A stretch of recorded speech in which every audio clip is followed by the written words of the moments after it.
the MCCARTY Creek Field Recordings. I was 28 when I accepted a research contract with the Appalachian Folklore Preservation Society in the fall of 2019. The work was routine and largely solitary.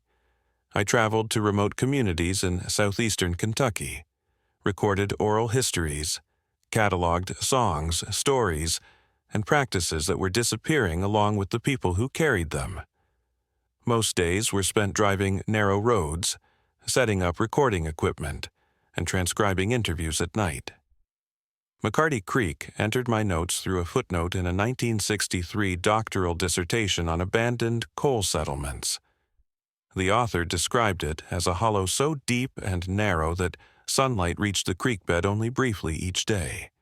There were no coordinates listed, only a rough description of terrain and a passing remark that the community maintained traditions predating regional industrial expansion. I took the assignment after clearing it with my supervisor. No one objected. No one offered guidance. I drove until the road ended, then hiked for 6 hours along an unmarked logging path. When the trail finally dropped into the hollow, the change was immediate. The forest closed in sharply. Sound carried differently. The creek was dark with tannins and moved slowly, almost silently between stones worn smooth. I counted 11 structures scattered along the water. None had visible utility connections. Smoke rose from chimneys despite the mild temperature. It felt occupied but watchful. The first resident I encountered was Sarah Combs. She stood in the doorway of a small shack and watched me approach without speaking. When she finally did, she asked if I was there. For the recordings. I hadn't announced my arrival to anyone. When I explained my work, she nodded as if confirming something already decided. That evening, 8 residents gathered in a one-room meeting house. I set up my recorder and began documenting what I expected: herbal practices, logging, stories. A local ballad recounting a murder from the late 19th century. For 2 hours, everything aligned with standard Appalachian folklore research. Then, one of the older men, known as Uncle Jesse, shifted the subject. He spoke about the other folks. The ones who were there before recorded history. He described sightings at dawn and dusk, figures moving through the densest forest, tall, thin, and silent. The room went still while he spoke. No one contradicted him. I continued recording. Sarah retrieved a wooden chest from the corner and removed a bundle wrapped in oilcloth. Inside were photographs, mostly Polaroids from the 1970s and 1980s, along with several older prints. Many showed nothing remarkable. Then she handed me one, taken near the creek in early morning light. Between 2 trees stood a figure partially obscured by shadow. The proportions were wrong. The limbs were too long. The posture didn't match the slope of the ground. She said the photo was taken in 1981 by a man who died days later of what was officially listed as a heart attack. There were 15 more images. Different years, different cameras, the same general shape. They refused to let the photographs leave the hollow, but allowed me to document them digitally. Uncle Jesse warned me about the ridge above the settlement. He said there was an abandoned coal operation there, Shelton Deep Mine, closed in the 1890s after multiple workers vanished. Official records cited a collapse. Locals said there was no cave-in and no recovery. I stayed 3 nights. During the day, I recorded more conventional material. At night, I remained in a small cabin near the creek. On the second night, I heard singing upstream. It wasn't wind or animals. It was layered, harmonic, and structurally inconsistent. I recorded 47 minutes of audio. Playback did not match my memory. The pitch and rhythm shifted unpredictably. On the 3rd day, I hiked toward the ridge to document the mine entrance. I didn't enter. I photographed the exterior. While working, I became aware of movement in the trees. Something pale, moving parallel to my position, too tall and too fluid for the terrain. I returned to the settlement without running. That evening, Sarah told me about a man who entered the mine in 1982. State police recovered his body downstream days later. The medical report cited cardiac arrest induced by extreme fear. The eyes were noted as absent without external trauma. The case was closed. I left the following morning and contacted my supervisor as soon as I reached cell service. The society archived my materials but classified the photographs and audio as unverifiable. I was advised to pursue other sites. 3 months later, I attempted to return. I couldn't locate the hollow. County records showed no settlement. No creek by that name. Audio engineers later reviewed the recordings. They confirmed multiple sound sources but could not identify them. One noted, anomalous frequency behavior inconsistent with known natural phenomena. Last year, I received an unsigned letter postmarked from Hazard, Kentucky. Inside was an obituary for Sarah Combs and a handwritten warning not to return. It mentioned a newly opened mine shaft and state police closure. 6 months later, the Folklore Society terminated my position, citing budget constraints. I still have the recordings. I still have the images. And somewhere in eastern Kentucky, there is a hollow that no longer officially exists, where something continues to sing, and no authority is willing to explain why.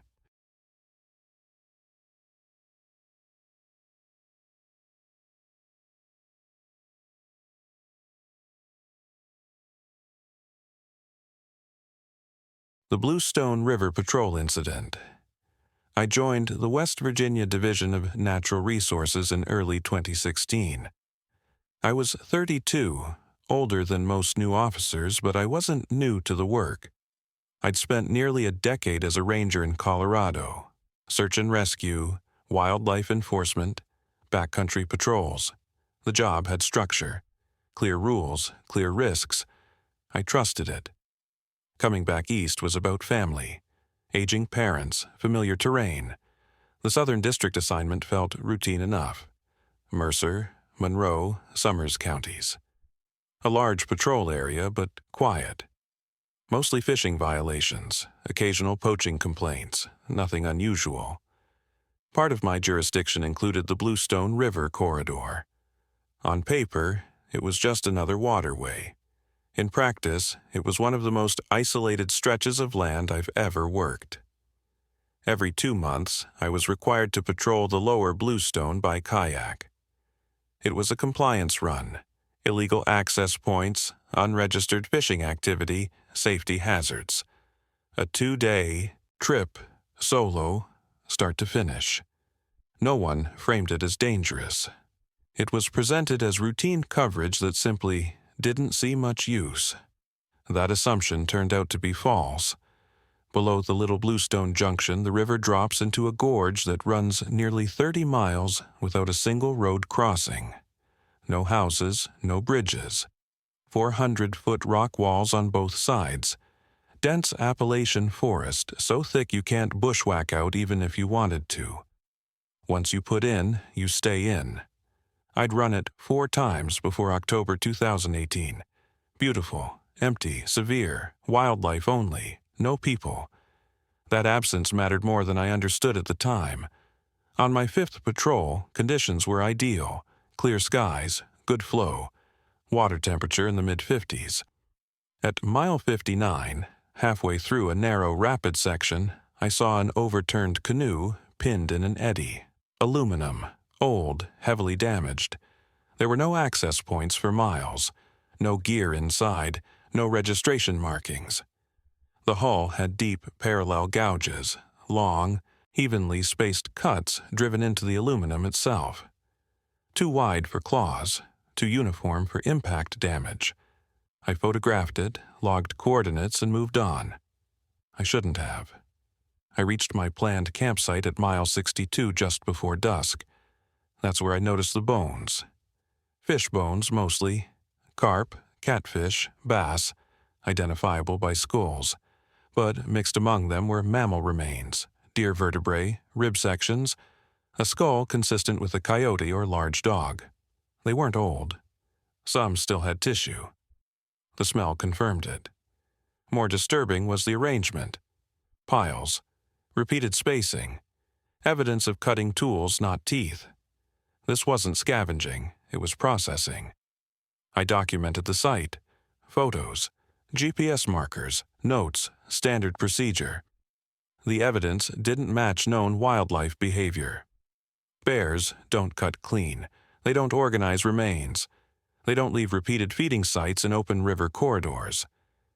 I made camp uphill, 50 yards from the beach, and kept my fires small. That decision likely saved my life. At the time, I still believed anomalies would be investigated if properly reported. That belief wouldn't survive the night. Around 9 p.m., I heard splashing on the far bank. Something large moving downstream in the shallows, controlled, rhythmic. Then it stopped. What followed wasn't language. It wasn't singing either. Multiple voices producing sustained vocalizations, low, resonant, overlapping. No recognizable melody, no pattern. I swept the river with my flashlight, nothing visible. Then the breathing started, heavy, wet, close, multiple sources. Surrounding me without movement sounds to explain how they got there. The forest felt occupied. I ran. I abandoned protocol, gear, caution. I launched my kayak without sealing it properly and let the current take me. Behind me, bodies entered the water. Multiple, heavy, keeping pace. I ran rapids, blind, by flashlight, taking water, nearly capsizing twice. Whatever was following stayed just far enough back that I could hear it without seeing it. That lasted 20 minutes. Then it stopped. I paddled through the night anyway. At 4 a.m., I reached the takeout. Loaded my gear, drove without stopping. I didn't file a written report. Instead, I called my supervisor, Tom Bradshaw, and recommended suspending solo patrols in the lower gorge. He didn't argue. We met the next day. I told him everything. He already knew the location. There were prior incidents, canoeists missing since the 1970s, 4 paddlers found dead in 1989, no trauma, no drowning, no explanation. State police, wildlife biologists, federal consultations. Findings were quietly buried. After 2003, patrols were reduced, then avoided, never documented as such. The gorge wasn't empty, it was managed.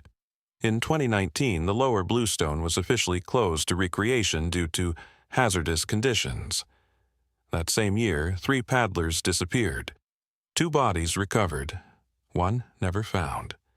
No public investigation followed. I transferred districts within 6 months. The gorge is still there. Still closed, still unexplained. No species identified, no files released. No official acknowledgement that anything abnormal exists. Only the silence.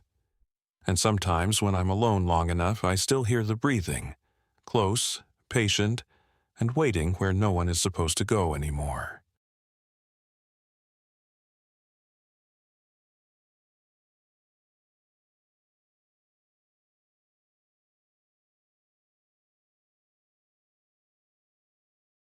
The Pocahontas County Conservation Survey. I was hired by the U.S. Forest Service in April of 2017 as a wildlife biologist. My specialization was ungulate population dynamics, deer, elk, and related species. The work was technical and methodical. Data collection, long hikes, statistical modeling. Nothing about it suggested risk beyond weather, terrain, and isolation. My first major assignment was a 2-year conservation survey in the Monongahela National Forest, focused on Pocahontas County, West Virginia. The county is geographically large and sparsely populated, more land than people. Outside a handful of towns, the forest dominates everything. Old hardwood stands, spruce bogs, high-elevation meadows, and long stretches without roads or cell service. My routine was consistent. I hiked into designated wilderness zones alone, established motion-activated trail cameras on game corridors, and returned every 4 to 6 weeks to download images and replace batteries. I logged GPS, coordinates, elevation, and habitat type for each site. Over the first 8 months, I deployed 40 cameras across roughly 30,000 acres. The data was excellent. Hundreds of white-tailed deer captures, bears, foxes, occasional elk moving through higher elevations. The patterns were predictable and clean. Exactly what the project was designed to produce. The trigger event came in January of 2018 when I checked camera Site 23. Site 23 was deep in a spruce stand, about 8 miles from the nearest Forest Service road. It had been one of my most productive locations. When I pulled the SD card, I noticed the trigger count immediately. 247 activations in 6 weeks. That was unusually high. Back at the field office, I reviewed the images. Every single frame showed the same thing: a humanoid figure standing directly in front of the camera. It was upright, facing the lens, motionless. The timestamps spanned 44 days, day and night. The lighting changed. The figure did not. The proportions were wrong. Arms too long. Legs bent in a way that didn't align with human anatomy. The surface of the body didn't resemble clothing or fur. It looked like vegetation, moss, lichen, debris, integrated into the form. I assumed a malfunction, but the timestamps were legitimate. The settings were unchanged. The sensor was functioning correctly. 3 weeks later, I returned and replaced the card. When I checked it again in February, the figure was gone. In its place were 189 images of an empty trail. No animals, no birds, no movement of any kind. I reported the anomaly to my supervisor. He suggested moisture damage or false triggering and advised me to relocate the camera slightly. I moved Site 23 roughly a quarter mile to another game trail crossing a shallow creek. Within 5 weeks, the figure reappeared. This time, it was closer, about 8 feet from the lens. The same posture, the same stillness, the same blurred facial area. The body remained sharp, but the face never resolved clearly, as if movement was occurring only there. I consulted other biologists. One suggested a person in a camouflage suit. That explanation didn't account for the duration, the lack of tracks, or the immediate relocation appearance. I decided to investigate in person with a colleague, David Huang, another Forest Service biologist. That was against protocol, but I didn't want to be alone. When we reached the site in March, the forest was unnaturally quiet. No bird calls, no fresh animal sign. We searched the area around the camera. There were no footprints, no disturbed ground, nothing to suggest a large presence. We installed a second camera aimed at the first, positioned to capture the trail and camera mount simultaneously. 2 weeks later, I returned alone. The original camera contained 176 new images. The figure was now within 5 feet. The eyes were visible, dark, widely spaced. The second camera showed nothing. In synchronized timestamps where the figure should have been visible from both angles, only one camera captured it. The other showed an empty trail. I documented everything and escalated the report. A Forest Service law enforcement officer named Rick Paulson contacted me. He had 28 years in the service. We hiked to Site 23 together in April. Both cameras were gone. The straps had been cut cleanly. No equipment remained, no tracks. Rick filed a theft report. 3 days later, a package arrived at the field office. No return address. Inside were both cameras, undamaged. The SD cards were still inside. The footage from April 12th showed the removal. A figure approached the first camera, moving with a fluid, upright gait. As it reached forward, the hand was visible. 6 long fingers ending in rigid, claw-like extensions. The image then went dark. Hours later, the camera briefly activated indoors. Wooden walls, dim light, before cutting out again. The second camera captured 3 figures working together, surrounding the site. One turned and looked directly into the lens. The eyes reflected infrared with a greenish shine. Rick forwarded everything to regional offices and state authorities. The official explanation became human activity. Squatters or illegal cultivators. The figures were classified as camouflaged people. The camera behavior was attributed to technical limitations. That explanation did not account for the synchronized invisibility, the anatomy, or the duration. My access to records was restricted. I was advised not to pursue the matter further. The cameras were removed from the project. In October 2018, a hiker named Stephen Whitmore disappeared within 2 miles of Site 23. His campsite was found intact. His boots were outside the tent. No signs of struggle. The search yielded nothing. I completed my contract and left the Forest Service in 2019. I still have copies of the images. No one has been able to explain them. The forest remains open. The area remains unmarked. And whatever stood motionless on that trail for 44 days was never identified, never removed, and never acknowledged.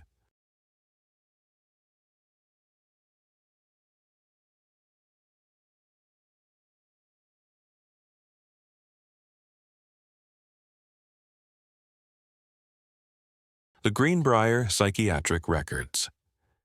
I began working as an archivist for the West Virginia State Archives in Charleston in August of 2014. My days were structured and predictable. I processed incoming collections, logged accession numbers, assessed preservation needs, and prepared finding aids that most researchers would never read closely. The work was quiet and procedural. I spent more time with gloves and acid-free folders than with people. That suited me. My academic focus had been historical medical records, especially institutions that no longer existed. The position was entry-level, but it placed me close to primary material: court filings, hospital ledgers, correspondence that had never been digitized. Most of it was administrative and unremarkable.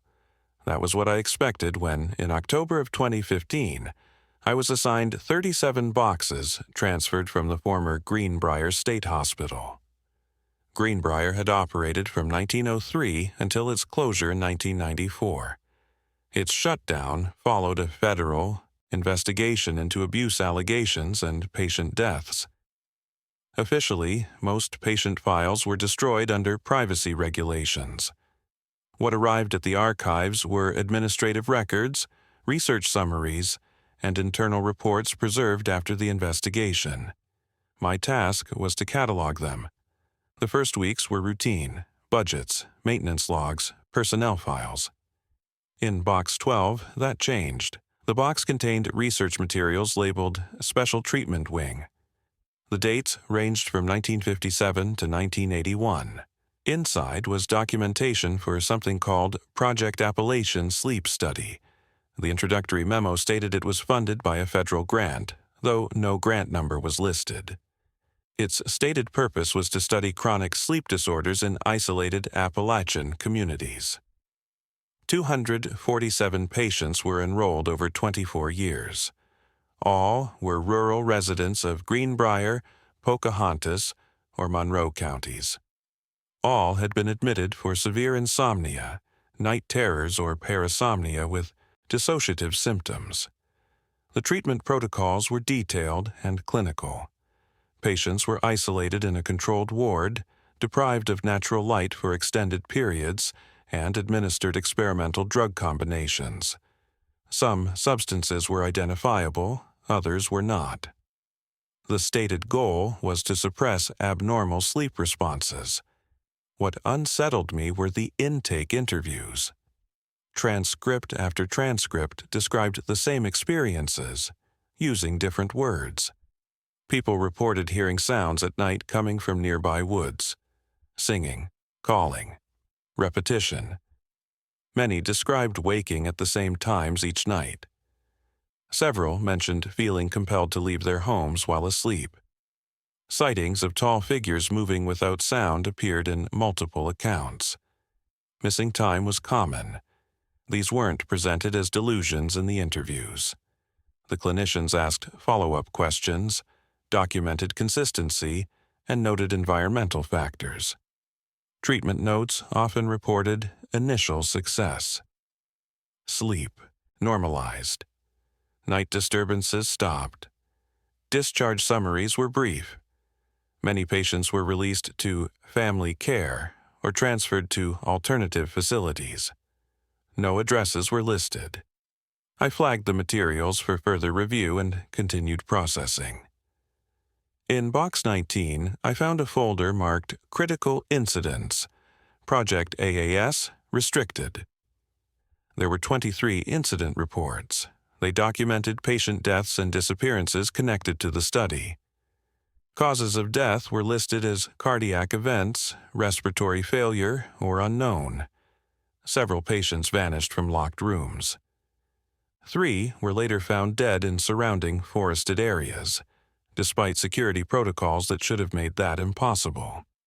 One report from 1974 included photographs. The patient had been found deceased in a locked room. The body's position was inconsistent with collapse. The notes described extreme physiological indicators of fear. The wall behind the body showed deep parallel damage. No tools were found. Fingernails were intact. I documented everything and reported my findings to my supervisor, head of special collections. She reviewed the materials and contacted the state legal office. Within days, the Greenbrier collection was reclassified as sensitive. Access was restricted. Processing was halted. No one instructed me to stop working on it directly. The materials were simply removed from circulation. I had already scanned portions of the collection. That violated protocol. I justified it as preservation work at the time. I kept copies of the incident reports, selected interviews, and internal correspondence. In December 2015, I received a call from an attorney representing families of former Greenbrier patients. She asked whether records from the special treatment wing existed. She did not say how she knew to ask. We met off-site. Her clients were descendants of patients who had died or disappeared during treatment. Families had been told little or nothing. No records were ever released to them. I shared my copies. She filed suit in early 2016 alleging wrongful death and unethical human experimentation involving federal funding. The state contested jurisdiction and statute limitations. The case did not go to trial. In 2018, it was settled quietly. Some records were released, others were not. During that time, I continued independent research. I reviewed accession logs from other institutions. I found references to similar programs at psychiatric facilities in Kentucky, Virginia, and Tennessee. Correspondence between administrators suggested coordination, shared methodologies, identical language.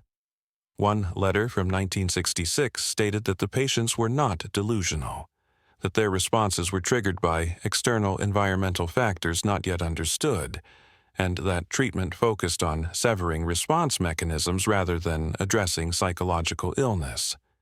That letter changed how I understood everything else. These were not isolated experiments. They were attempts to suppress reactions to something consistent and regional. The deaths and disappearances were recorded internally but concealed externally. Oversight bodies had been informed at various points and chose not to act. In 2019, I left the state archives. My exit interview was brief. No one mentioned Greenbrier. I took a position out of state.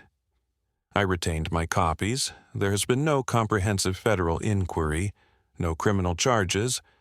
The facilities involved are closed. Most staff are deceased.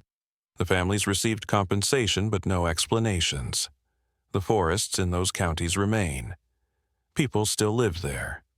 Reports of sleep disturbances and missing time appear occasionally in local health surveys, categorized as stress-related disorders.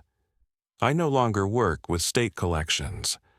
I live in a city now where night is never fully dark. I've shared what I have with ethics researchers and legal advocates. The files exist in multiple places. What I can't explain is why the treatments sometimes worked, why isolation and chemical suppression reduced the symptoms. That implies there was something real being blocked. The records do not identify it. They only show an effort to silence responses and the cost of doing so. The program ended on paper in 1981. The hospital closed in 1994. Officially, it is history, but the environmental factor they referenced was never resolved. It was only managed, and management is not the same as elimination.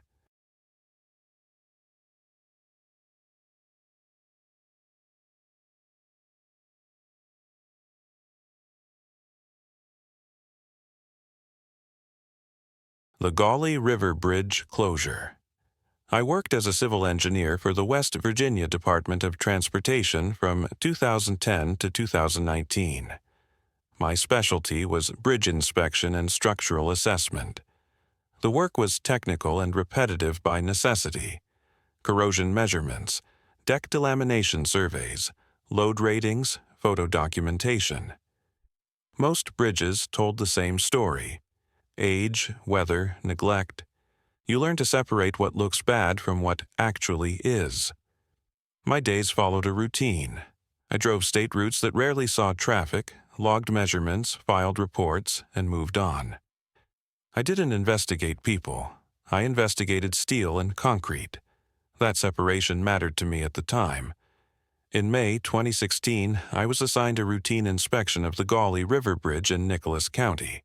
It was a small two-lane structure built in 1961, carrying a secondary route over the river about 40 feet below. The last inspection in 2013 noted mild corrosion. Nothing urgent, it was scheduled for a standard 3-year review. The assignment didn't come with any warnings. Just a location, a date, and an assistant.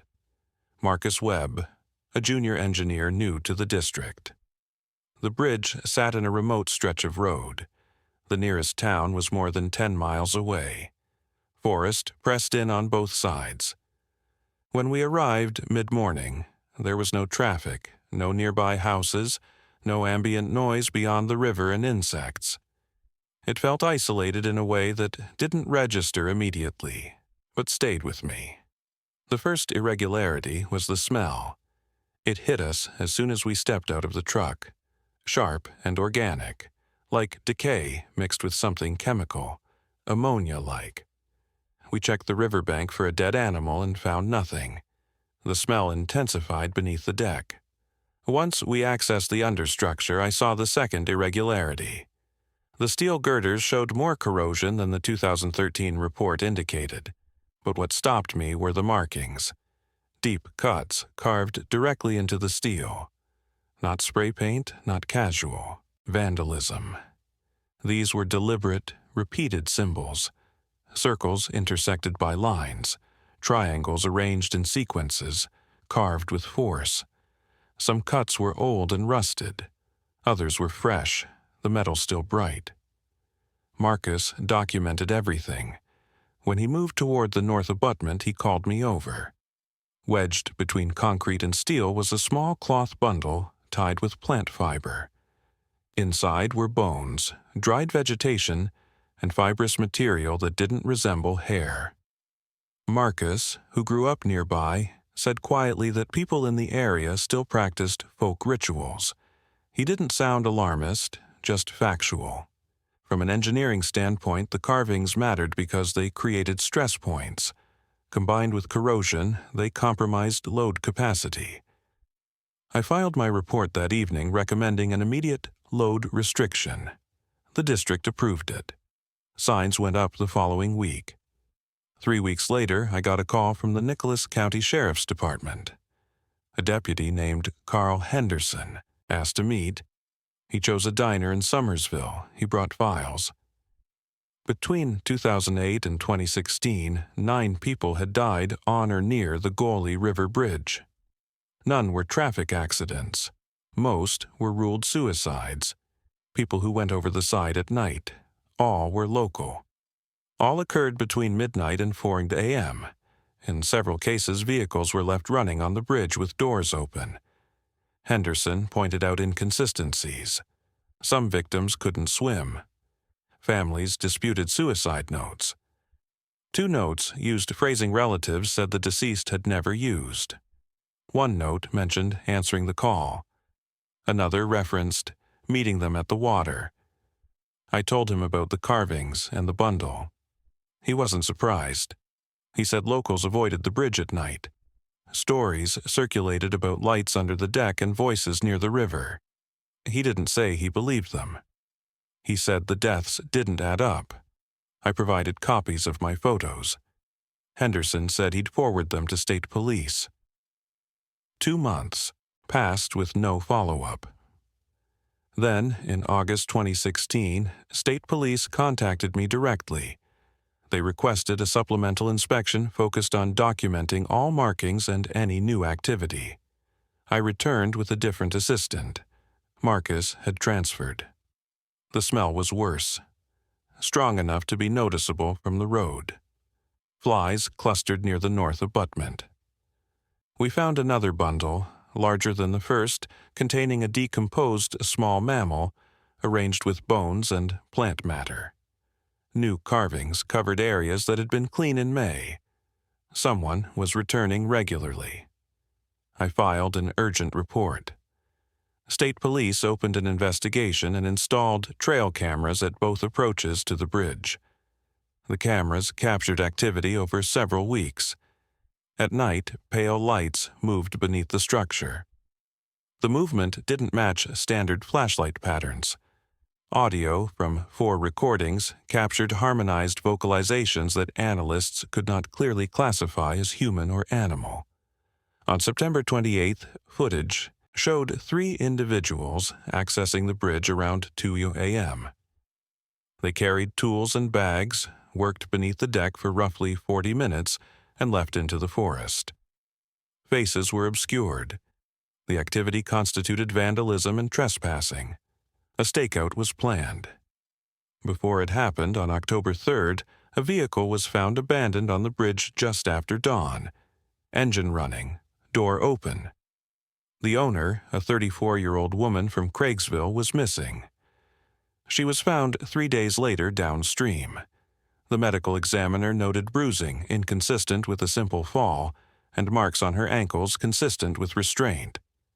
The death was ruled suspicious. No arrests followed. After that, institutional response accelerated, but quietly.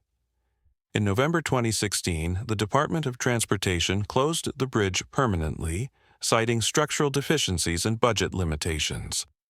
Demolition was proposed for 2017. Funding was never approved. The bridge remained barricaded and unattended. I requested information about the police investigation and was told it was ongoing. When I followed up, I was told not to involve myself. A supervisor suggested I stick to engineering. The bridge stayed closed. The investigation produced no public results. In 2018, a colleague surveyed the structure for a renewed demolition proposal. He told me the carvings now covered nearly the entire understructure. Layers of cuts over older cuts. He reported hearing voices while beneath the deck. He completed the survey quickly and refused to return. I left the DOT in 2019. The Gauley River Bridge still stands. It's officially closed. Unofficially, people still go there at night. Locals report lights beneath the deck. The sheriff's office still receives calls. There have been additional deaths nearby, ruled accidental. There has been no explanation for the symbols, the bundles, or the pattern of deaths. No acknowledgement of ritual activity. No public release of the trail camera footage. On paper, it's a closed bridge with deferred demolition.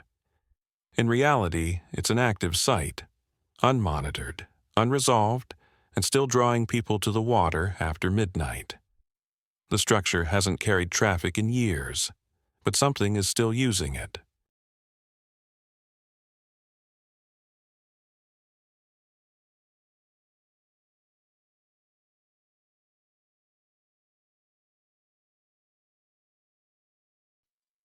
The Lost Creek Search and Rescue Operation.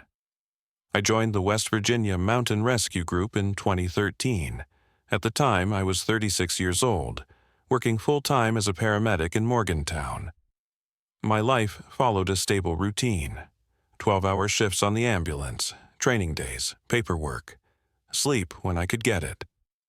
I'd grown up hiking in the Monongahela National Forest and the surrounding wilderness areas, and volunteering with search and rescue felt like a logical extension of the work I was already doing. The difference was environment, not purpose. Stabilize, locate, extract, document. By 2017, I had participated in more than a dozen operations. Most ended predictably. Lost hikers found dehydrated but alive. Injured climbers evacuated. Occasionally, recoveries. Lost Creek wilderness was familiar to us. 16,000 acres of steep terrain, limited trail markings, heavy canopy. Remote, but not unknown. We averaged 8 to 10 call-outs there every year. The call came in on the afternoon of July 19, 2017. Harrison County Sheriff's Department contacted our coordinator regarding a missing person. The subject was Derek Masterson, 41 years old, experienced solo backpacker from Virginia. He'd entered Lost Creek on July 15th with a planned 4-day loop. When he didn't return or make contact by the 19th, his wife reported him overdue. His vehicle was located at the eastern trailhead. No signs of distress. His itinerary was left on the dashboard. A standard loop. Nothing unusual. We mobilized within hours. 12 volunteers, myself included, along with sheriff's deputies and a state police liaison. We split into teams and began clearing sections of the loop trail. The terrain closed in quickly once we left the trailhead. Dense forest, limited visibility. Sound carried strangely in the valleys. By nightfall, we'd found evidence of recent camping, but nothing directly tying it to Derek. On the morning of the second day, a K-9 unit arrived. The dogs picked up Derek's scent from clothing provided by his wife and followed it along the loop.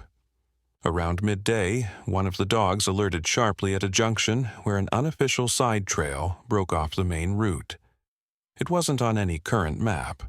Likely an old logging path, overgrown but still passable. We followed.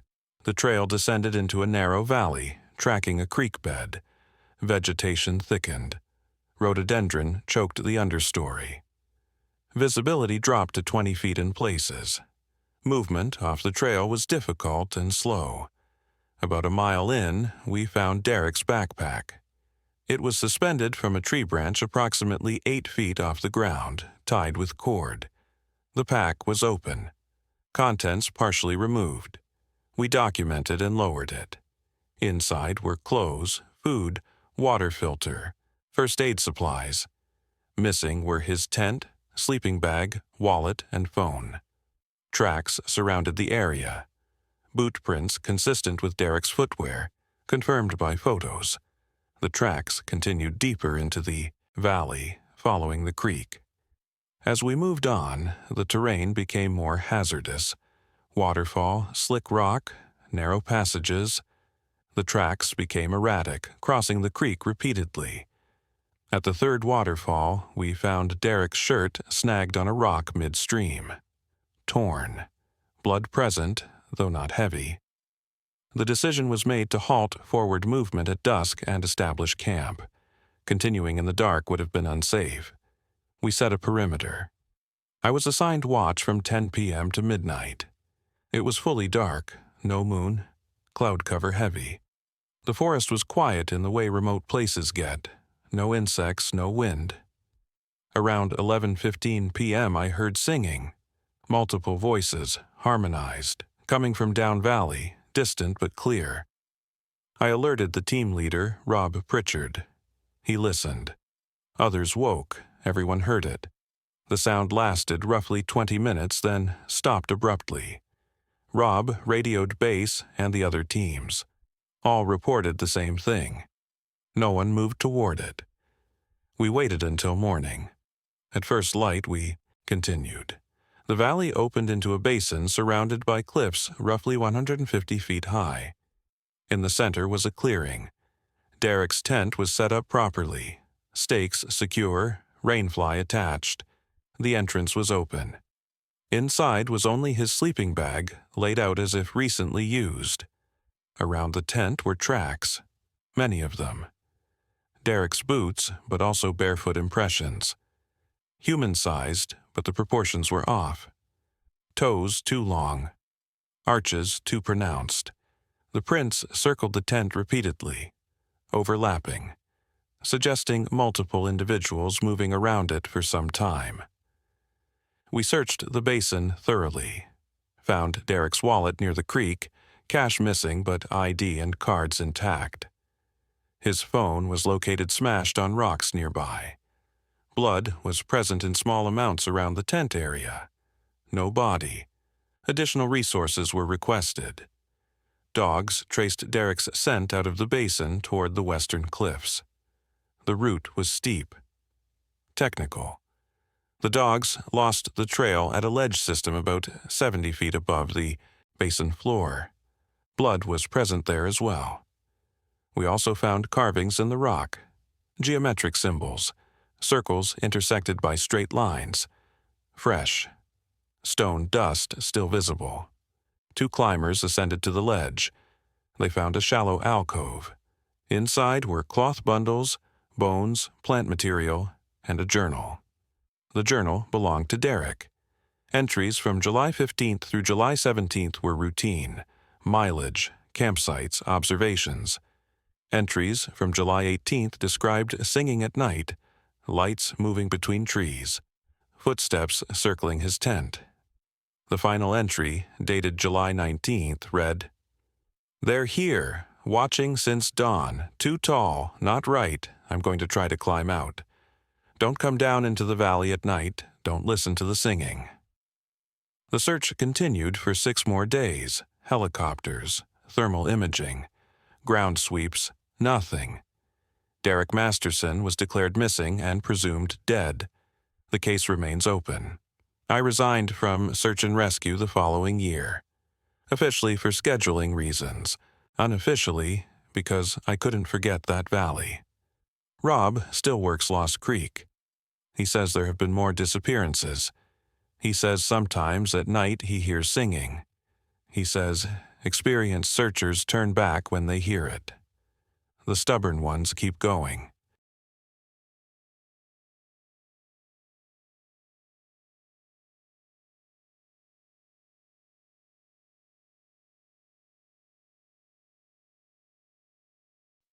The Hawk's Nest Tunnel. Medical Survey. I worked as a physician with the West Virginia Department of Health and Human Resources from 2011 until 2018, assigned to the Occupational Health Division. Most of my days followed a predictable rhythm. I reviewed compliance reports, investigated clusters of workplace illness, and wrote assessments that rarely left internal circulation. The work was technical, administrative, and largely disconnected from the people behind the data. In March of 2015, I was assigned a historical review project. The department was consolidating archival materials related to major industrial disasters, and I was asked to assess surviving medical records connected to the Hawk's Nest Tunnel incident in Fayette County. The task was framed as academic, an internal evaluation comparing historical medical practices to modern occupational health standards. The Hawk's Nest disaster itself was not obscure. Between 1930 and 1935, a hydroelectric tunnel was drilled through Gauley Mountain. Workers inhaled enormous quantities of silica dust, resulting in acute silicosis. Official records listed 109 deaths. Independent researchers had long argued the number was far higher. I expected the assignment to be grim but straightforward. The trigger for deeper review came when the West Virginia State Archives notified our department of a newly acquired collection. The materials belonged to Dr. Harless Workman, a company physician employed by the tunnel contractors. His granddaughter had donated his personal files, which had never been reviewed by state authorities. I traveled to Charleston to examine the collection in person. The archive reading room was silent, windowless, climate-controlled. The files were organized chronologically. Examination records for 312 workers spanning 1931 to 1934. The progression of silicosis was documented with disturbing clarity: shortness of breath, cyanosis, rapid decline. Dr. Workman had recognized the severity early. There was no evidence he had halted work or issued formal warnings. What drew my attention were the marginal notes. Beginning in early 1933, a subset of workers, those assigned to the deepest sections of the tunnel, began exhibiting symptoms not consistent with silicosis alone: disorientation, compulsive behavior, auditory disturbances, fixation on specific work areas. One entry from August 1933 described a worker who claimed he could hear voices in the rock. The man repeatedly attempted to resume drilling during mandated rest periods. He collapsed and died days later. The official cause was listed as silicosis-related cardiac failure. Dr. Workman's private note described persistent auditory contact with entities described as residing in the stone. Similar descriptions appeared again and again. The deeper the tunnel progressed, the more frequent the reports became. Workers refused to leave their stations. Some became violent when removed. Several disappeared into unfinished sections and were never recovered. Dr. Workman's diary entries grew increasingly unsettled. In December 1933, he wrote that the men were responding to something in the mountain, noting a low vibration felt rather than heard. He identified Sector 7, the deepest portion of the tunnel, as the focal point. Sector 7 passed nearly 800 feet below the surface, through what geological surveys identified as an ancient river channel. Correspondence between site supervisors and company headquarters referenced repeated delays in that sector due to workforce disruptions. One letter described 6 workers walking into the darkness beyond the drilling face, standing motionless until forcibly removed. 4 died within a week. No cause was recorded beyond silicosis. There were no follow-up investigations, no incident reports. The tunnel was completed in 1935. As I reviewed the materials, I noticed omissions. Death certificates referenced conditions inconsistent with the notes. Hospital records were missing for specific dates. Entire sections of correspondence appeared to have been removed. I requested access to additional state health records from the period. The request was denied without explanation. When I followed up, I was told the materials were either lost or restricted. An authority figure within the department, my direct supervisor, advised me to limit my assessment strictly to silicosis outcomes.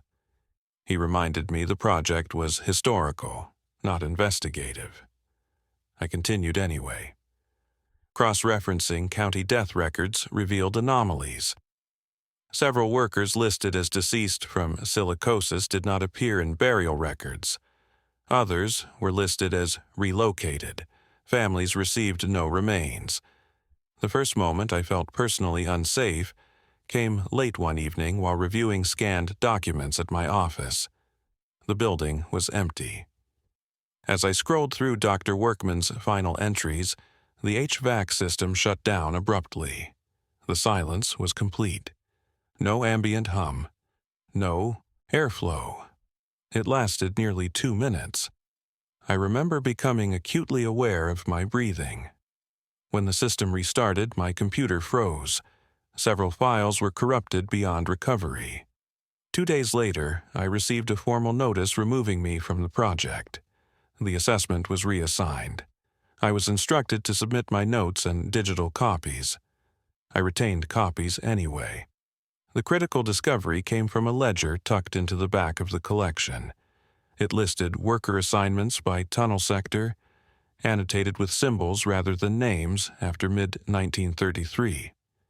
Next to Sector 7, the symbol repeated, a circle bisected by a vertical line. It appeared nowhere else. I searched for the symbol in other records. I found it etched faintly into a photograph of the tunnel wall taken during construction. I requested a site visit to Hawk's Nest. The request was denied. The area was designated restricted due to structural concerns. Several weeks later, a federal occupational safety review was announced, framed as a routine historical audit. I was not included. Shortly after, the remaining archive materials were sealed. No arrests followed, no public findings were released. I left the department in 2018. The tunnel remains sealed. Sector 7 is inaccessible. Official explanations cite safety. What troubles me most is the consistency. Across medical notes, personal diaries, correspondence, and missing records, the same pattern emerges. The deeper the excavation, the more the workers changed. The more compelled they became to continue. I still have copies of the files. I've reviewed them many times. And sometimes, late at night, I become aware of a low vibration, more felt than heard, that reminds me of Dr. Workman's words. Whatever was in Gauley Mountain was never acknowledged. It was sealed over, and the records suggest it is still there.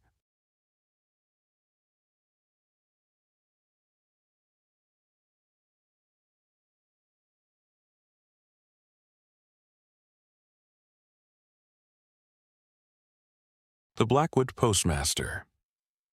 I spent most of my adult life believing the mail was the last honest system left in this country. 34 years with the United States Postal Inspection Service will do that to you. You learn to trust patterns, routes, logs, timestamps. You learn that if something exists, it leaves residue, a paper trail, a ledger, a delay report. Even criminals, the good ones at least, can't help but obey systems while they exploit them. When I retired at 60, I thought I'd seen every way a letter could disappear. Theft, diversion, identity harvesting. Entire distribution centers compromised from the inside. There was always a motive you could name, and a mechanism you could diagram. That belief held until the check started vanishing without explanation. Not stolen, not cached, not intercepted. Just removed from the national flow like they had never been printed at all. That was what pulled me back in. I was doing part-time contract audits by then, mostly desk work, reconciling regional discrepancies for agencies that didn't have enough experienced inspectors left on staff. In November of 2019, a compliance officer from Social Security reached out directly, bypassing normal channels. That alone was irregular. She said she had a routing problem she couldn't explain. Over 200 benefit checks issued to recipients across 3 states were being diverted midstream. Not delayed, not misdelivered. The system showed them as processed, scanned, and finalized. But no recipients ever received them, and no financial institution ever recorded a deposit. The checks were vanishing after final authorization. When I asked where the routing slips pointed, she hesitated, then sent me the data. Every one of them terminated at the same location. A place's name that didn't resolve in any active zip code registry. Needle's Eye. At first, I assumed it was a legacy alias, some old coal town that had been absorbed or renamed decades ago. That happens more than people realize. But when I checked the Master Postal Index, Needle's Eye didn't exist, not as an inactive code, not as a historical artifact. It wasn't in the archive at all. And yet the routing system recognized it, accepted it, passed checks through multiple hubs, and quietly bled them off at the same invisible destination. That shouldn't be possible. For a routing node to function, it has to exist somewhere in the system. Ghost locations don't process federal mail.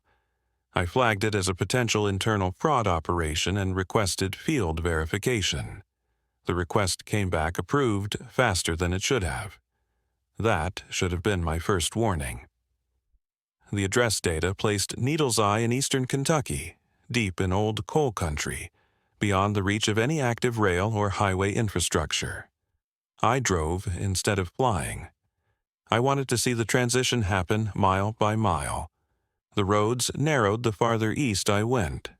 Cell service dropped out in patches, then completely. GPS began lagging, then freezing. About 20 miles from the plotted location, the pavement ended entirely.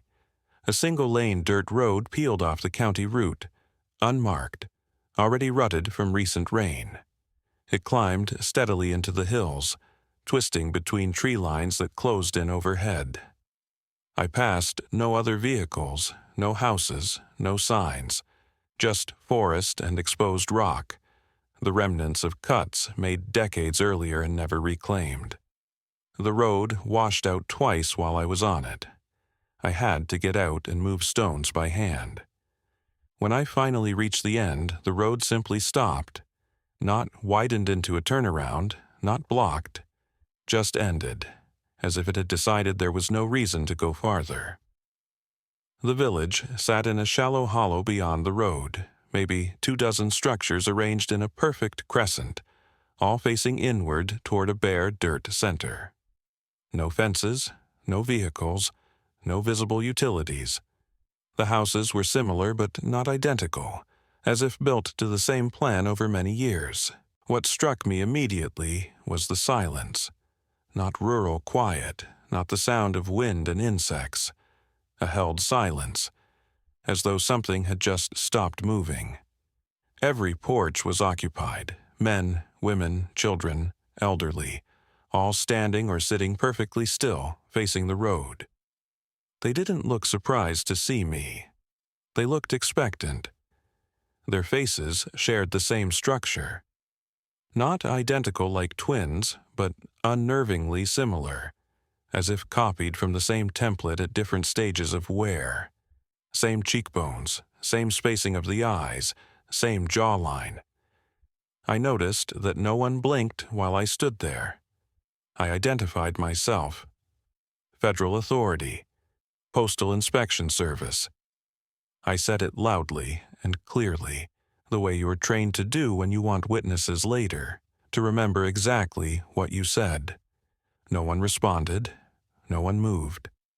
I took a few steps forward and felt the ground give slightly under my boots. That was when I noticed there were no footprints. Not fresh, not old.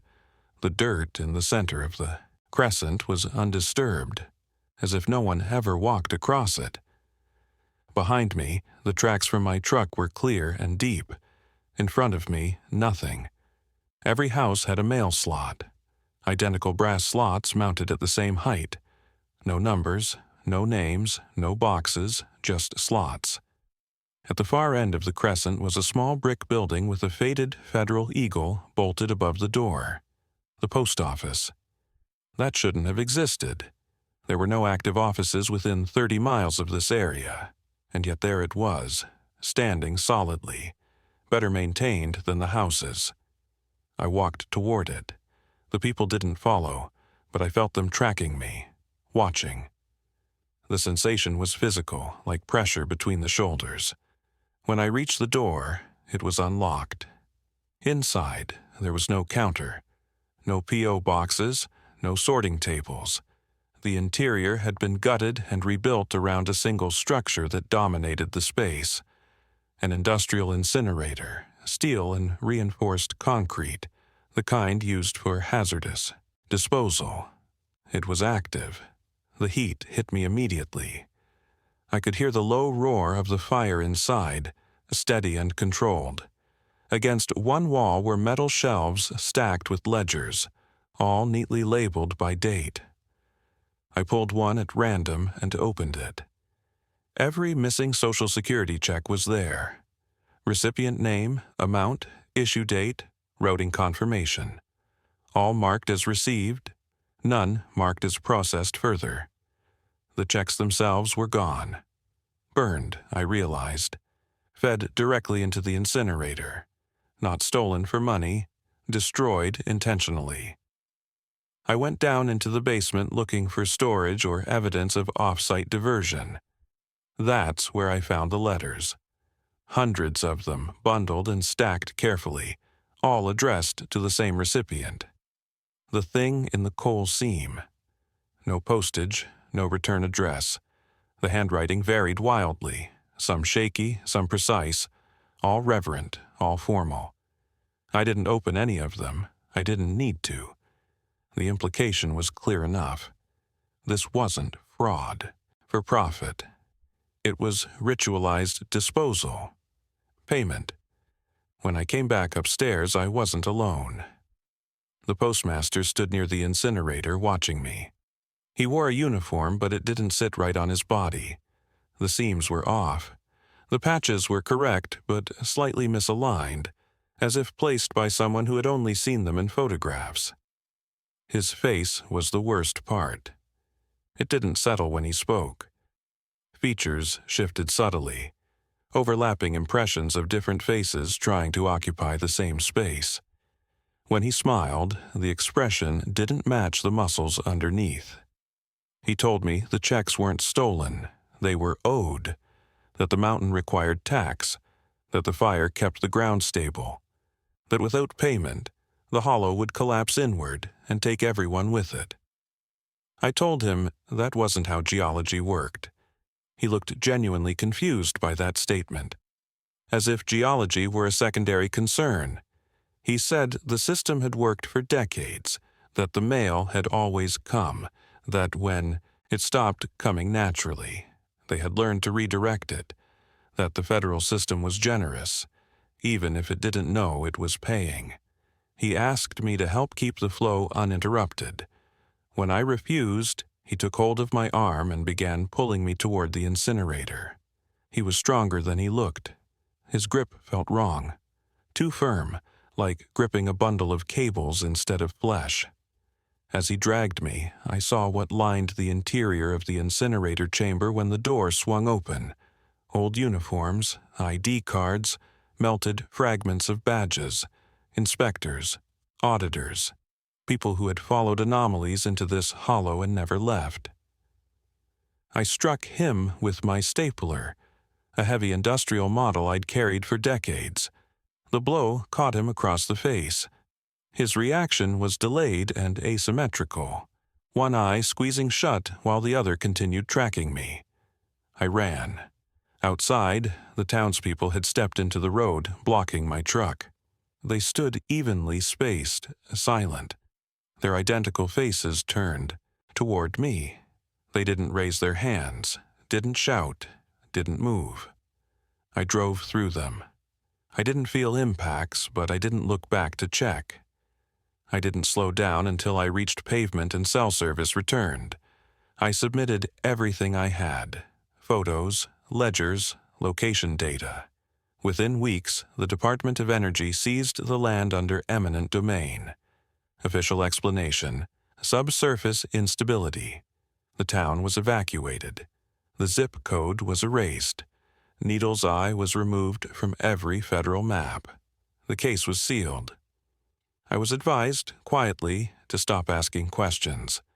I still get mail, blank envelopes, no postage, no return address. They smell like coal smoke and burnt hair.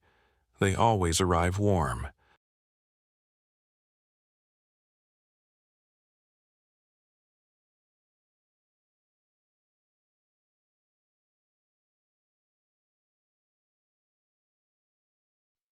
The Howling Gap. I am a wildlife biologist by training, with a specialization in apex predators. By the time this incident occurred, I was 40 years old and had spent nearly 2 decades conducting fieldwork across North America.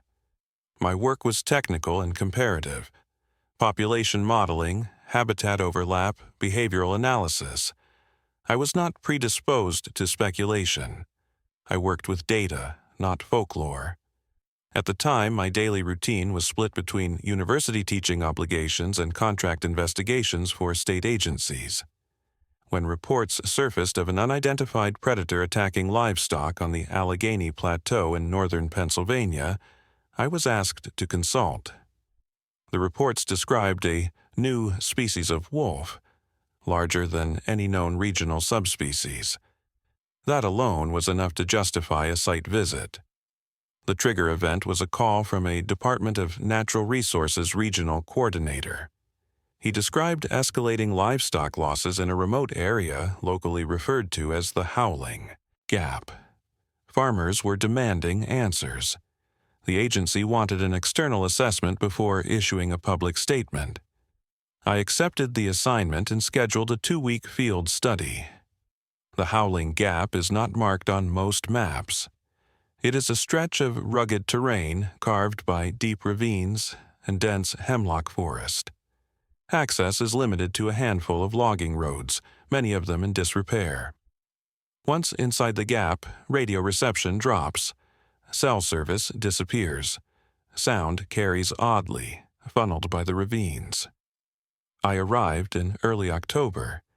The isolation was immediate. Farmhouses were miles apart. The locals I spoke with were cautious, not hostile, but reserved. Several mentioned hearing howling at night that did not resemble wolves. One farmer told me not to stay after dark. He would not explain why. The first irregularity appeared within 48 hours.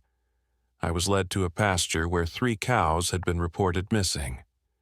They were not missing, they were arranged. The animals had been placed upright in a tripod-like structure, their bodies stacked and balanced in a way that should not have been possible without machinery. There were no drag marks, no vehicle tracks. The bones at points of contact appeared fused together by a hardened organic substance. There was no evidence of feeding, no organs removed, no scavenging. I documented the scene thoroughly: photographs, measurements, tissue samples. I sent preliminary findings to the DNR. The response was delayed. When it came, it advised me to avoid speculative conclusions. Over the next week, I identified similar sites. Livestock was not being killed for consumption. It was being positioned, arranged. The patterns repeated across properties, always within the gap, always overnight. I began to see patterns in the reports, dates clustered around new moons, attacks occurring in ravines rather than open fields. The same phrase used by different farmers. They were talking. The first hard evidence came from a trail camera placed along a game corridor near one of the sites. The camera captured an entity approaching at night.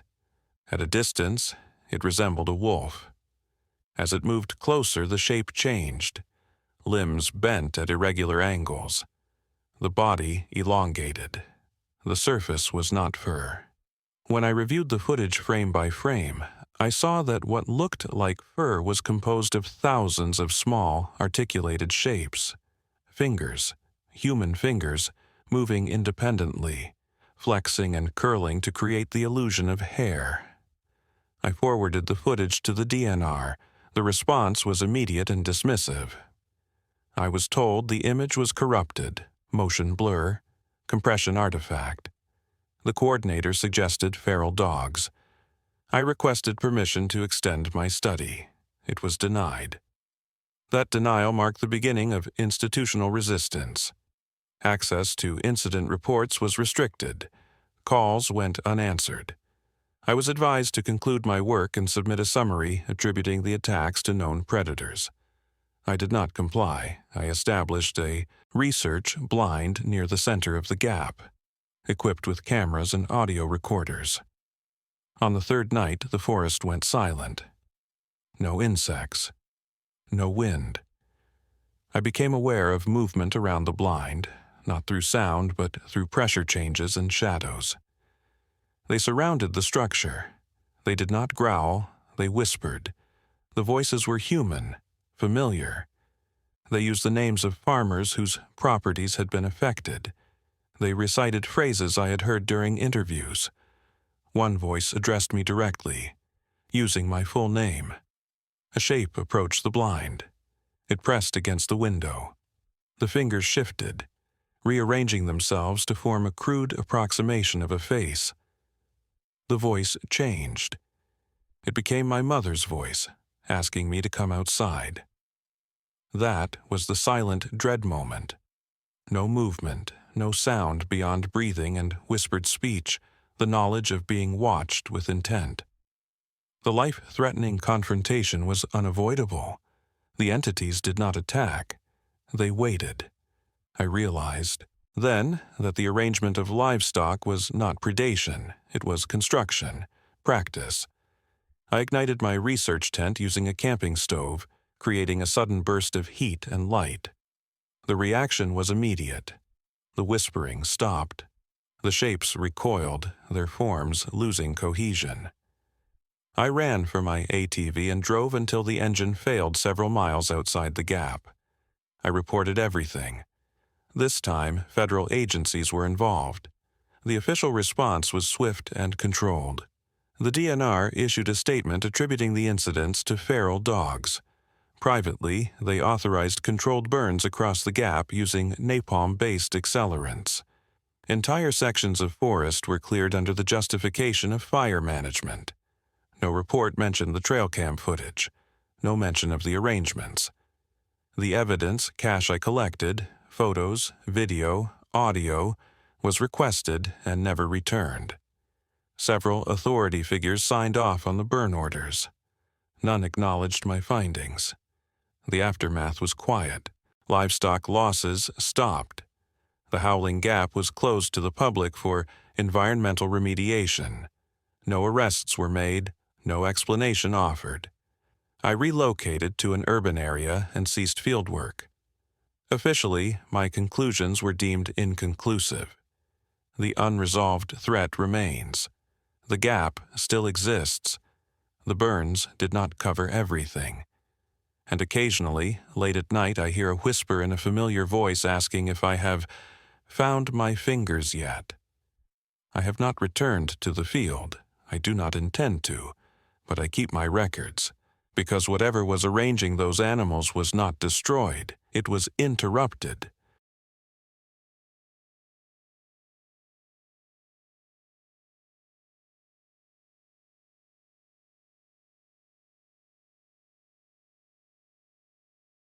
The Salt Lick Colony. I'm Claire Dupont. I was 33 when this happened, working freelance investigations mostly centered on environmental crime and unregulated religious organizations. My routine at the time was unglamorous. I lived out of short-term rentals, filed public records requests, followed zoning disputes, and chased tips that usually ended in nothing. I spent most mornings on my laptop and most evenings rewriting pitches that editors never answered. In February of 2021, I received an encrypted message from a source I'd worked with once before. He specialized in land use violations in the Southeast. The message was short.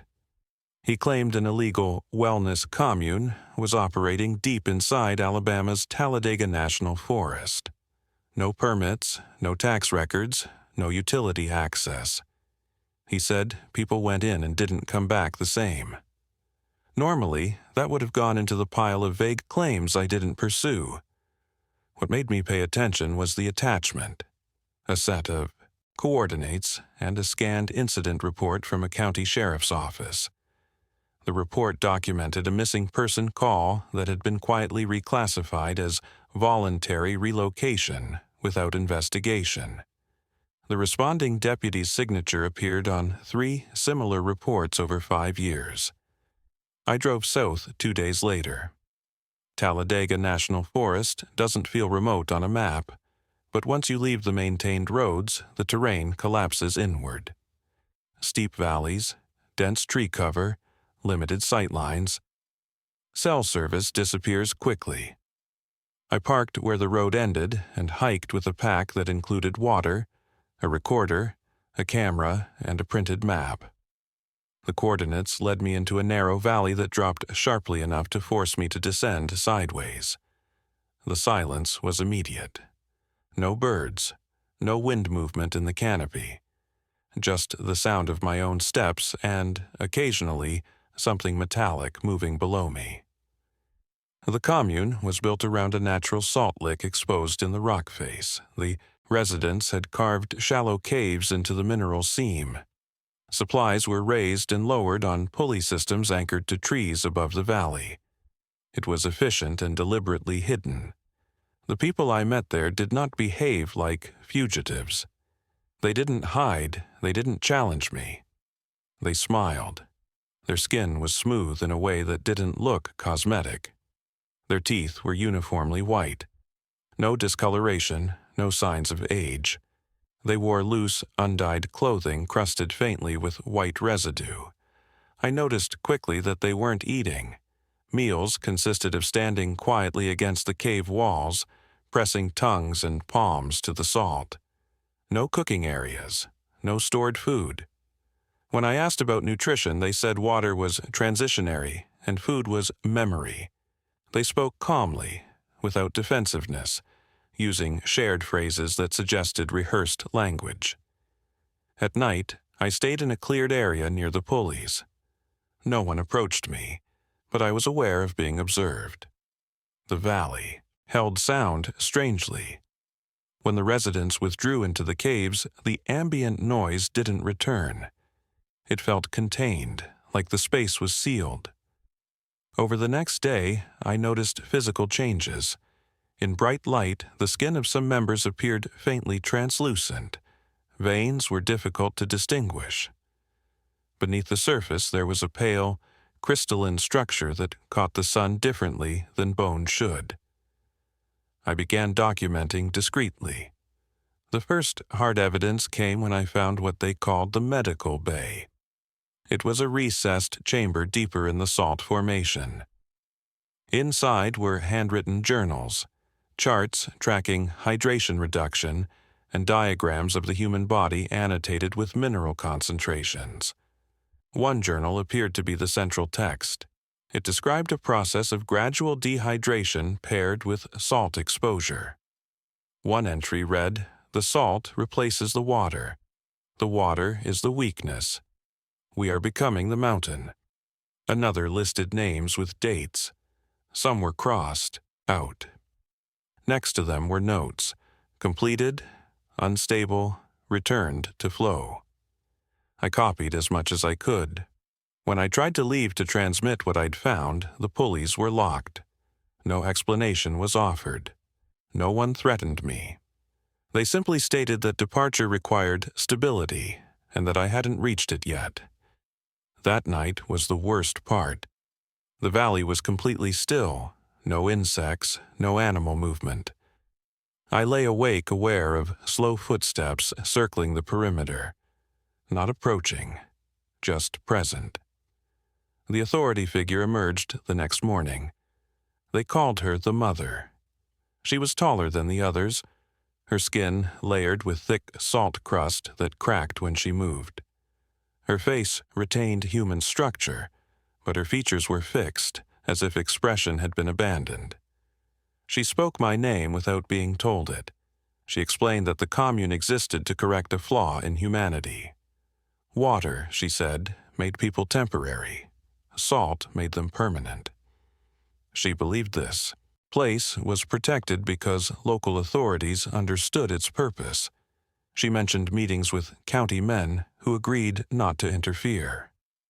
When she stepped close and embraced me, I felt abrasion, not pressure. The contact burned without heat. It felt as though the salt was trying to draw something out of me. I reacted without thinking. I pulled the water bottle from my pack and threw it at her chest. The reaction was immediate and violent. The salt surface recoiled, breaking apart into vapor and fragments. She screamed, not in pain, but in alarm. I ran as the others began to vocalize, a sound like air escaping confined spaces. I climbed the pulley line without stopping. Hands shredded, muscles shaking. The sound followed me upward, never getting closer, never fading until I cleared the ridge. I contacted federal authorities from the nearest town. I provided coordinates, documentation, recordings, and names from the journals. An FBI task force arrived 3 days later with Forest Service escorts. They found nothing recognizable as human habitation. The valley contained structures made entirely of compacted salt, shaped like shelters, tables, and sleeping areas. No bodies, no biological material, no recoverable DNA. The medical bay was a hollow where the journals should have been, walls smooth and clean. The case was closed as an environmental anomaly tied to illegal mineral extraction. The sheriff, whose name appeared on the reports, retired that year. No charges were filed. I filed my story. It was never published. Since then, my health has changed. I require extreme hydration to function normally. If I don't drink continuously, my skin becomes dry and pale. I experience cravings that don't resemble hunger. I crave mineral taste, chalk, stone, earth. Medical tests show nothing abnormal. No one can explain it. The forest remains open. The coordinates lead to a valley with no marked trails and no recorded features, but sometimes, when I close my eyes, I can still feel that silence, the kind that isn't empty, the kind that's waiting.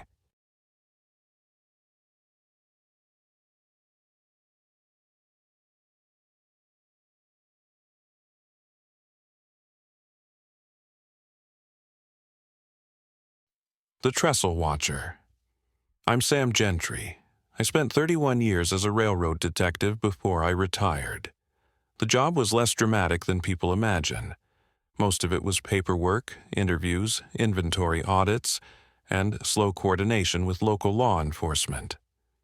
Cargo theft rarely involved chase scenes. It involved patterns, missing pallets, altered seals, discrepancies that didn't make sense on paper. By the time I was in my 50s, I was assigned the cases no one else wanted.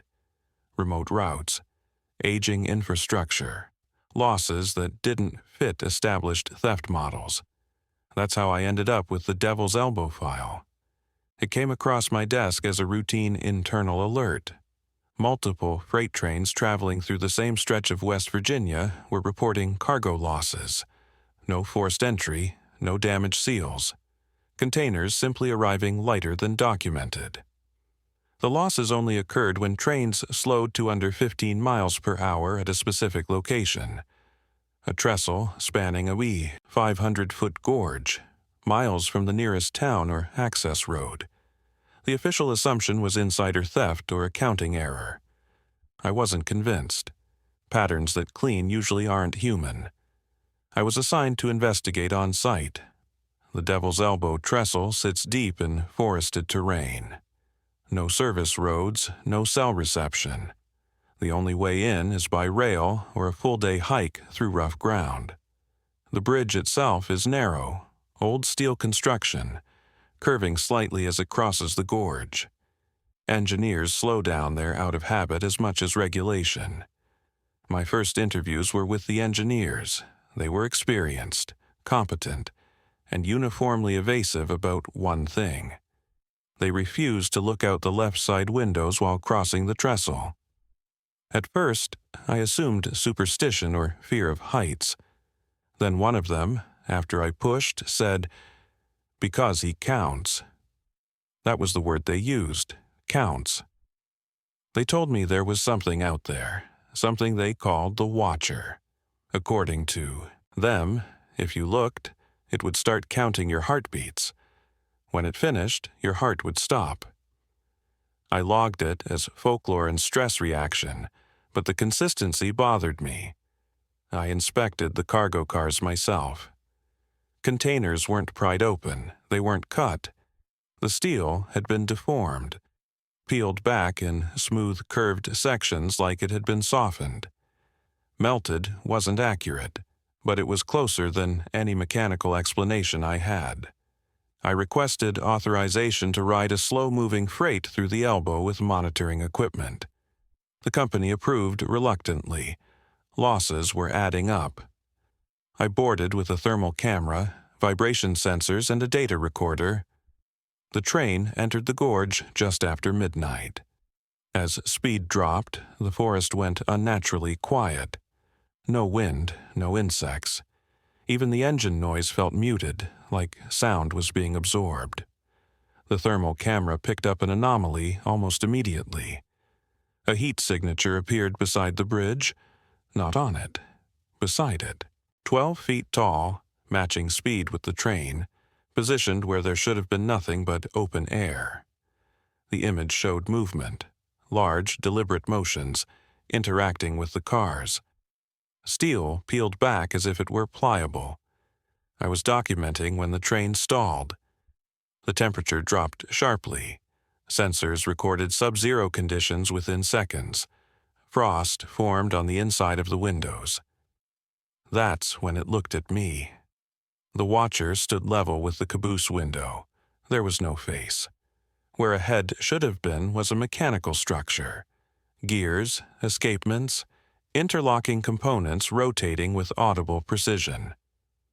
I felt my heartbeat change, slow, then matching the rhythm of the mechanism. This is the part I've given under oath, and it hasn't changed. I could hear my heart sinking with it. I knew if I stayed still, I wouldn't stay alive. I manually released the brake. The sudden change in momentum altered the train's rhythm. The watcher faltered. I felt the pressure lift.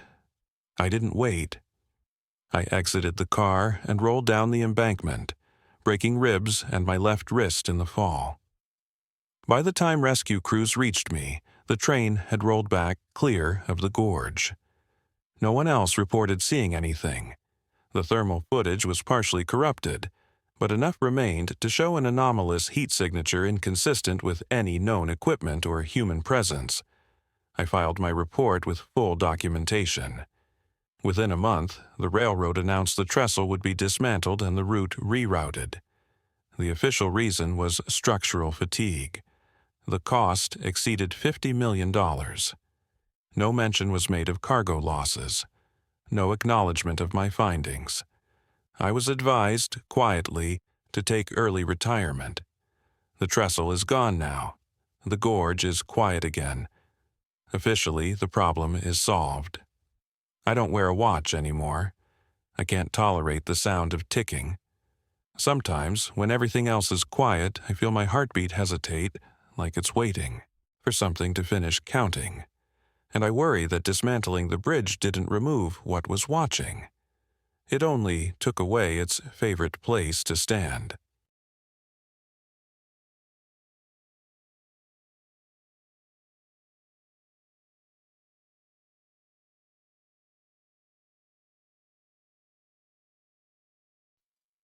The Kudzu King. I was 27 years old when I took the contract in Oconee County. At that point, my life was stable in the way contract work allows. I flew agricultural drones across the southeast, mostly crop dusting and vegetation suppression. My days started early. Equipment checks at dawn, flight planning, chemical ratios logged and signed off. I lived alone, moved often, and didn't ask many questions beyond what was required to complete a job safely and legally. The work rewarded precision, not curiosity. The call came through a regional contractor in late April. A county in South Carolina was requesting expedited aerial treatment for an invasive kudzu outbreak. The description was unusual, not acreage, not boundary coordinates. Just a note that the vegetation had overtaken a historic township, and that ground crews could no longer access the area. The chemical specified was labeled as a proprietary herbicide blend. The documentation was thin, but stamped with county authorization. Payment was above my usual rate. I accepted. Oconee was difficult to locate on maps. It wasn't unincorporated, but it might as well have been. The last census data I could find listed fewer than 400 residents, most of them elderly. When I arrived, there was no visible town from the access road, just walls of green. Kudzu covered everything: trees, buildings, power lines. From ground level, it felt like walking into a tunnel. I set up my control van on a ridge overlooking what used to be the town center. From the air, it was worse. The vines had erased streets entirely. Roof lines were visible only as faint geometric bulges beneath layered growth. Cars were entombed. The kudzu wasn't random. It followed shapes. It respected angles. That was the first irregularity. On my second flight, I noticed movement that didn't correspond with wind patterns. The vines shifted in coordinated waves, retracting and extending in sections. When I replayed the footage frame by frame, the motion was deliberate. Slow, but synchronized. Almost responsive to the drone's shadow. I reported the anomaly to the county liaison listed on my paperwork. His name was Marcus Bell, Deputy Commissioner for Environmental Management. He told me not to overthink it. Kudzu grows fast. That was the problem they'd hired me to solve. By day 3, I was uncomfortable. My drone footage showed the vines forming outlines that matched buried structures below. Door frames, window shapes. In one section, the kudzu had wrapped itself into the unmistakable silhouette of a pickup truck, side mirrors included. I began logging footage separately, saving copies to a personal drive. While scouting a potential ground access route, I found a cellar entrance behind what had once been a library.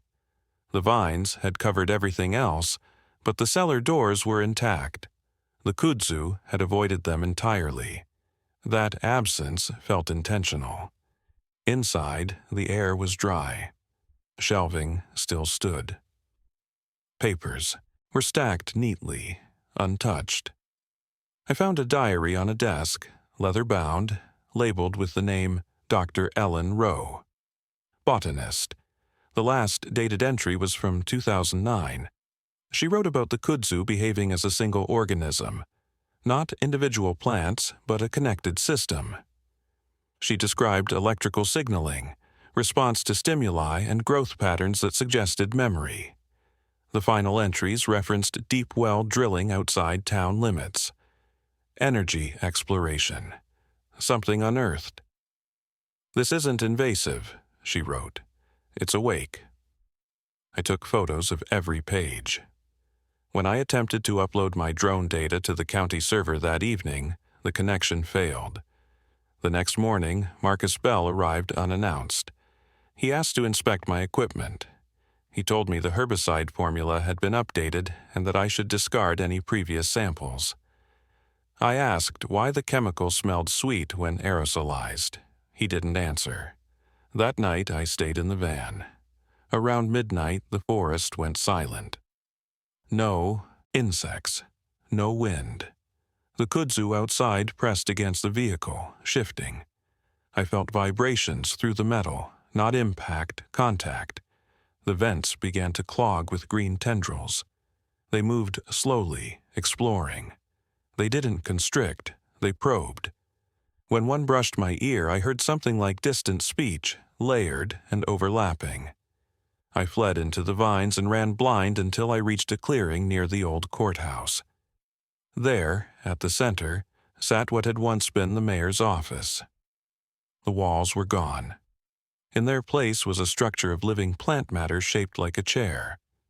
Seated in it was a human form, barely recognizable.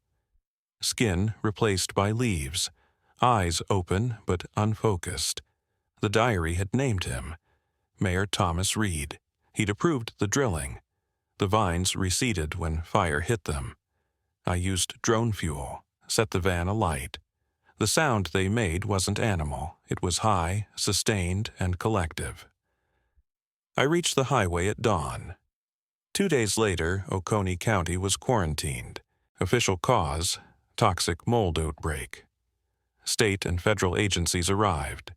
My footage was confiscated. I was paid in full and instructed not to return. Months later, I noticed a green sprout emerging from a mole on my shoulder. I removed it. It grew back by morning. The county remains closed. The vines are still growing.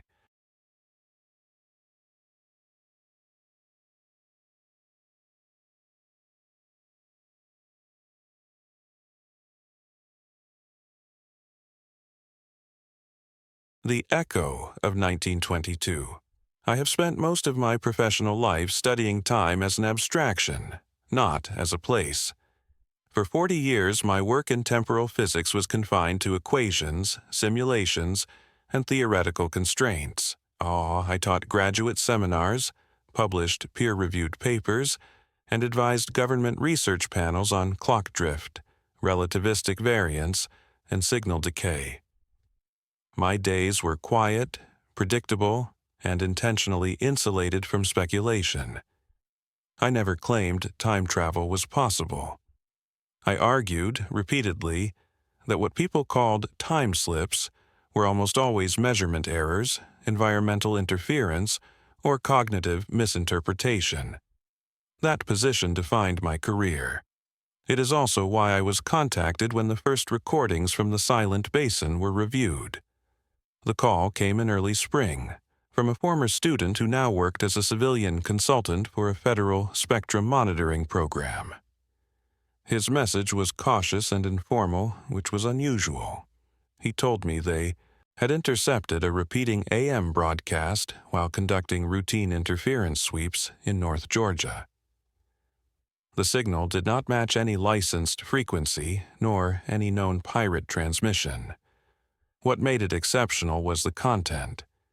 It was a farm report, followed by local advertisements, followed by a weather forecast dated October 14, 1922. The recording quality was consistent with modern equipment, not archival reproduction. They assumed it was an elaborate hoax until the signal repeated identically, down to the timing errors and verbal stumbles, for 6 consecutive nights. When they triangulated the source, it resolved to a narrow, uninhabited valley locally known as the Silent Basin. The reason they called me was simple. The valley was already flagged in federal geological files for one anomaly. Its magnetic field was inverted almost exactly 180 degrees relative to the surrounding region. I drove there alone. Officially, it was a private academic inquiry.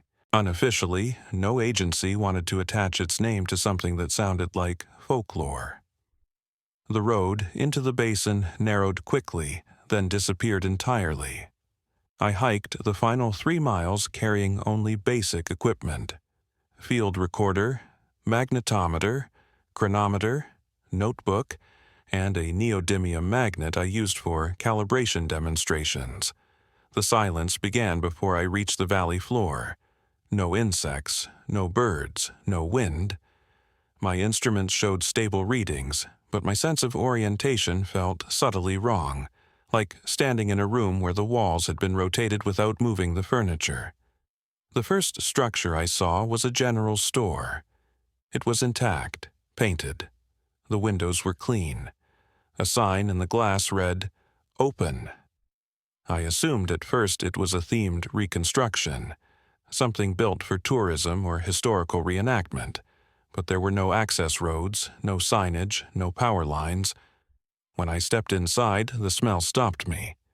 Coal smoke, old paper, dry wood. A pot-bellied stove burned quietly in the corner. Behind the counter stood a man in period clothing, but his eyes were not what I expected.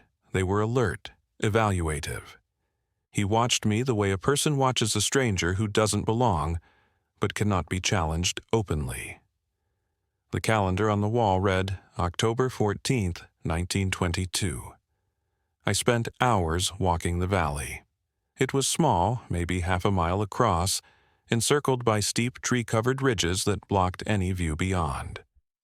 The town consisted of fewer than 30 people, all dressed appropriately for the early 20th century, all behaving normally with one exception.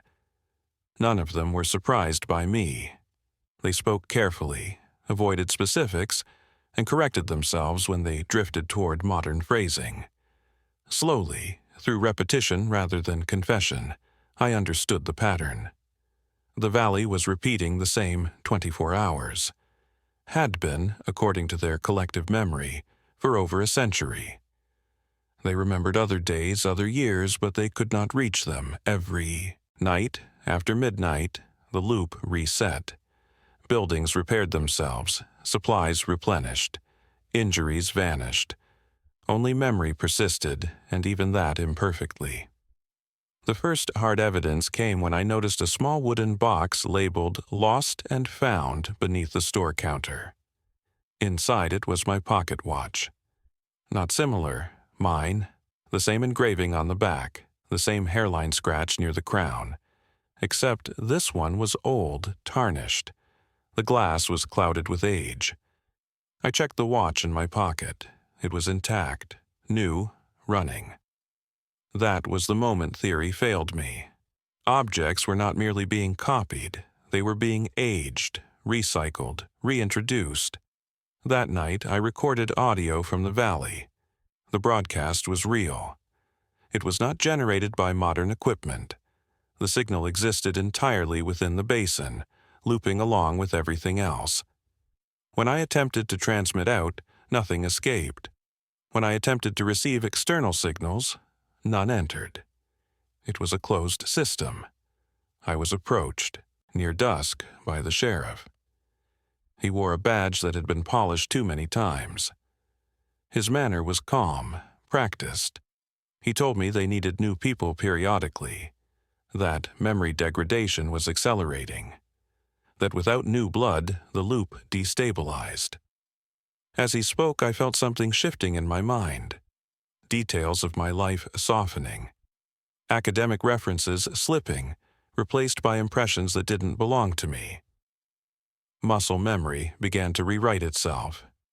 I knew, with absolute certainty, that if he kept his hand on my arm, I would forget why I was there. I would become part of October 14th, 1922. I broke free and ran upslope toward the magnetic inversion point I had mapped earlier. My thoughts were fragmenting, but one principle held. The basin was stable because its magnetic orientation was stable. I removed the neodymium magnet from my pack and activated its field enhancement casing, an experimental configuration never intended for this purpose. When I crossed the inversion line and brought the magnet close to my chest, the world stuttered. The sky flickered. Sound stretched and snapped. I felt myself pulled backward and forward simultaneously, like film running through a damaged projector. Then the ground vanished. I woke in modern undergrowth, several miles from where the valley should have been. My instruments were dead, the magnet had shattered. When I returned days later with a team and federal observers, there was no valley. In its place was a crater. Not fresh, not ancient. Something in between. The rock formations suggested erosion over centuries, not decades. No magnetic anomaly remained. The broadcasts never returned. Officially, the case was attributed to illegal transmissions and environmental sensor error. The files were sealed. Access restricted. My colleagues stopped returning emails. I retired quietly 6 months later. Every morning, for the first 10 seconds after waking, I am somewhere else. I smell coal smoke. I feel wool against my skin. I reach for a pocket watch that isn't there. The sensation fades, but it never stops happening. Time, I have learned, does not always move forward. Sometimes it waits.